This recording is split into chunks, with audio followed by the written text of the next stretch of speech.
po sa inyong lahat mga kababayan. Doon po sa ating mga followers, lalong-lalo na sa ibang bansa.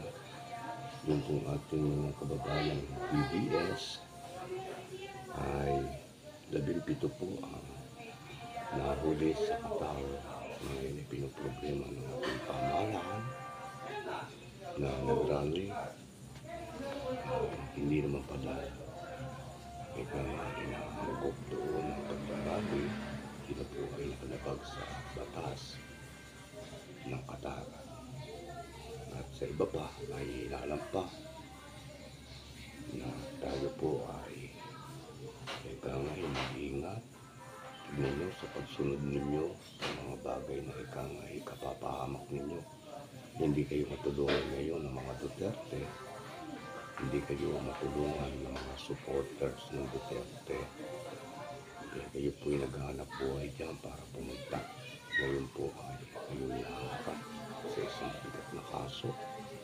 Pinakamabigat po yan, i-deport na po kayo. I-blacklist na po kayo sa saan ng bansa kayo pupunta. Ayun po ang maging kawawa naman kayo. Yan na nga yung pag-asa ninyo na wala pa. Dahil sa pagsunod nyo at tututo sa inyong mga pinaglalaban ng karapatan. Katulad po nitong sa Mindona, magpuntahan po kayo dyan mga DDS kong kapatid. Yung isang nagbabalo na nagtitinda lamang ng pangahanap buhay, naghahanap buhay ng matino. Pinahinto nyo sa inyong tapat at kinuha nyo yung chicharon, kinuha nyo yung balot, penoy. At lahat ng tindan niya ay pinagagawa ninyo.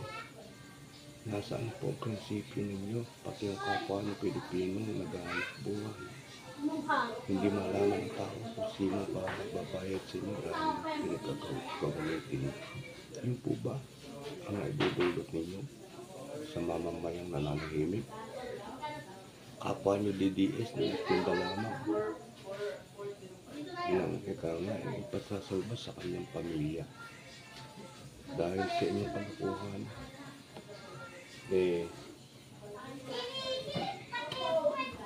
nawalan po ng puhunan ng tao. Yung malapit po sa amin yun, humihingi ng tulong. 5,000 po yung kanyang puhunan sa lahat. Pero ang nakasing lamang yun, wala pang 200 piso. Huwag po sanang ganyan. Kapag po ang ginagawa ninyo, nakapeperwisyo na po kayo. Wala na po kayong pinipili. Pupunta kayo dyan at magpapakagutom. Yung naghahanap doon ang pagkakitin sa iyo. Maraming salamat po sa paalala ito sa ating mga kababayan na naghubod ng mga tanga. Bobo, nagiging bayolento, nagiging magnanakaw na kayo. Pati yung mga nagbabalot na dapat ay inyo, dapat kinain nyo.